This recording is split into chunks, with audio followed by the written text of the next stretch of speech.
Thank you for watching this short video about the Key Stage 2 tests, which our Year 6 children will be taking later this year.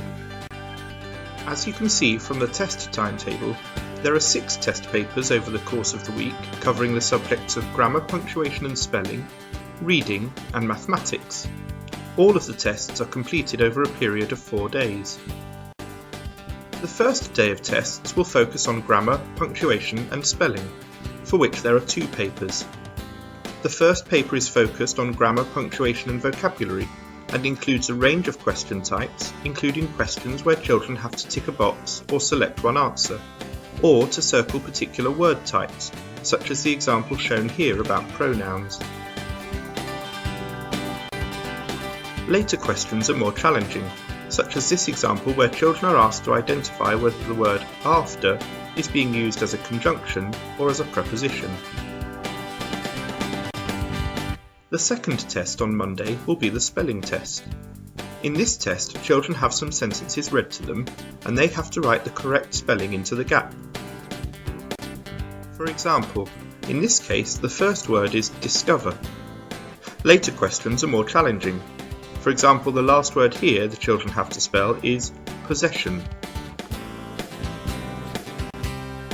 On the second day, children will sit the reading test, which lasts for 60 minutes. The children have a reading booklet which contains a number of texts, including non-fiction. For each text there are some questions, such as this example that requires children to look at the text to find the answer. The test will also include fiction and perhaps some poetry. Questions here will ask children to think about the language that's used, show their understanding of the text, or explain choices made by the author. On Wednesday, the first maths papers are taken. The first test is of arithmetic, calculations without a context. This test has nearly 40 questions to be answered in 30 minutes. These range from simple arithmetic, which can be done mentally, to calculations with fractions, and later examples that require the column methods, such as the addition example given here. Also, some questions require the use of the long method of multiplication or division. These questions are awarded 2 marks. Children may still get 1 mark if they make a small error in the calculation, but follow the approved strategies. The final papers taken on Wednesday and Thursday are the reasoning tests, each lasting 40 minutes. These contain questions where the maths problem is presented in a context, starting with simple problems and moving on to more complex ones, which require detailed calculations. In some cases, method marks may be available for where pupils make a small mistake in their calculations, but clearly understand the method.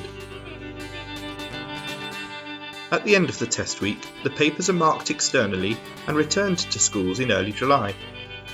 The results are presented using a scaled score of between 80 and 120, where 100 represents the new expected standard for 11-year-olds. Higher attaining pupils will receive a higher score, and for some pupils who have not yet reached the new expected standard, a score of below 100 might indicate the need for further support in Year 7. Results for the tests will be reported to parents at the end of the year, showing both the scaled score and indicating whether the child has met the expected standard or not. In addition, teachers will make a separate teacher assessment judgment about whether a child is working at the expected standard for their age. Parents will want to help their child to prepare for the tests, and can do this by ensuring that they attend any booster sessions in school and keep up with the homework that's set. There are also some things that you can practice at home, particularly around the basic skills. This might include learning the basic number facts and methods, or spelling rules.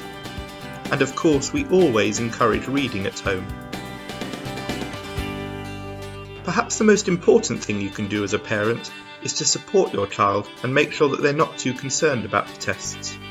We want them to do their best, of course, but we don't want them to be panicking or concerned about the outcomes. If at any point you or your child have any worries, please do contact their class teacher. We want to make Year 6 a successful and enjoyable experience for your child. Thank you for watching.